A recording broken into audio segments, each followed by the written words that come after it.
importante nating malaman kung ano nga ba ang sinisimbolo ng ating mga birthstone sa ating mga birth month. Yan ang ating tutuklasin dito sa Share Mo To.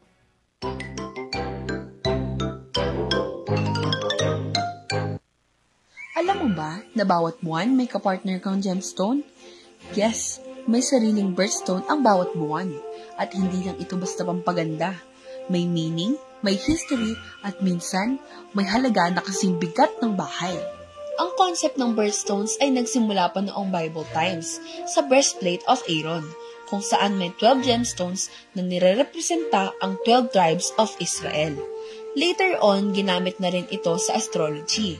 At noong 1912, naging official na yung monthly birthstones na ginagamit natin ngayon.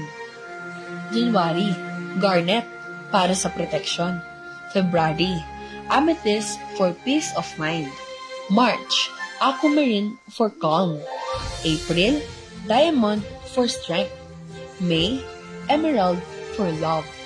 June, pearl or alexandrite for intuition. July, ruby for passion. August, peridot for positivity. September, sapphire for wisdom. October, opal or tourmaline for creativity. November, topaz or citrine for joy. December, turquoise, zircon or tanzanite for luck. Pero teka, hindi lang sila magaganda. May meaning din. Some bring luck, others love, or even protection. Pero kung rare at mahal ang hanap mo, ito ang mga top tier na birthstones na pang collector level na. Number 1, turquoise. Ang presyo, $100 to $1,000. In Philippine peso, 5,800 to 58,000 pesos.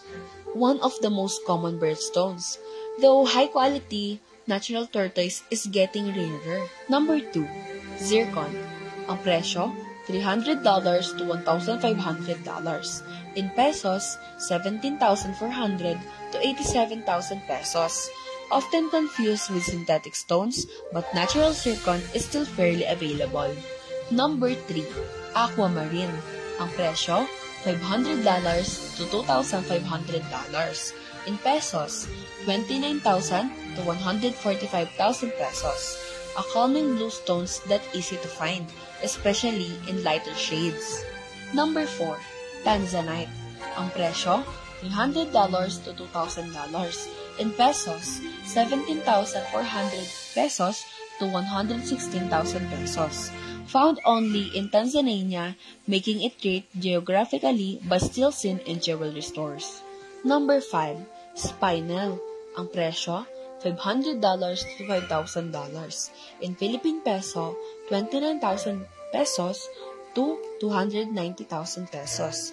Underrated but beautiful and more available now than before. Number 6, black opal. Ang presyo, $1,500 to $10,000. In pesos, 87,000 to 580,000 pesos. The rarest type of opal with dramatic play of color, mostly from Australia. Number 9, emerald. Ang presyo, $5,000 to $15,000. In pesos, 290,000 to 870,000 pesos. Fragile but timeless. Top quality emeralds are rare and pricey. Number 8, Paraiba tourmaline. Ang presyo, $5,000 to $20,000. In pesos, 290,000 to 1.160 million pesos.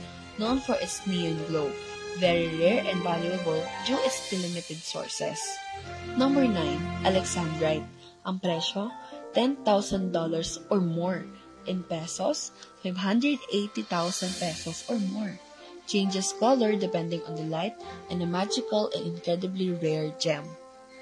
Number 10, red diamond. Ang presyo, $100,000 at sa peso, 5.8 million plus. The rarest and most expensive gem in the world, mostly owned by collectors or found in auctions. Kaya next time na tanungin ka, anong birthstone mo? Aba, may pa-history, pa-meaning, at pa-price ka na rin. Whether it's for fun, fashion, or faith, birthstones remind us na bawat buwan may kinang nakatapat. Be proud of your sparkle. Hindi lang yun bato. Yan ay birthstone mo. Oh, Ayun. hindi lang yan ba to? Yan ay birthstone Ano mo. ang birthstone mo? Ako is, since I'm February baby, I'm amethyst. Amethyst. Oh. Anong meaning nun kanina? Amethyst means peace of mind. Ooh, Yeah. Ngayon ba, Miss Vanessa, may peace of mind ka ba? Natatamasa mo ba yun ngayong August? Maraming salamat sa question. Of course. Ayun. Ikaw ba, Ron? Yung pinakamahal na birthstone, pero hindi siya red diamond. Diamond ako, April baby kasi ako.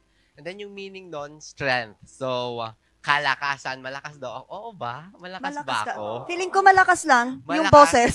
Ganon. Malakas naman ako. Tol, malakas ako.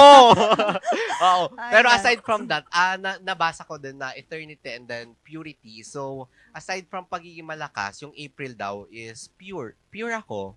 Wow. Pure ako. Pure. Mahinhin. Oo. Pure white. Hindi. Hindi ako pure white. Medyo dirty white. Oo. Ayan. So, And then dito mga ka-MBs, dito mas malalaman natin, mas makikilala natin yung mga sarili natin. Kapag inalam natin kung ano yung mga background, bakit nga ba ganito yung mga, or something like, mako-connect natin siya sa aspeto ng ating buhay. Kaya it's so good naman na malaman natin kung ano talaga ang mga sinisimbolo ng ating mga birthstones at ma-inculcate. Raymond, ma-inculcate natin ito sa ating mga buhay-buhay.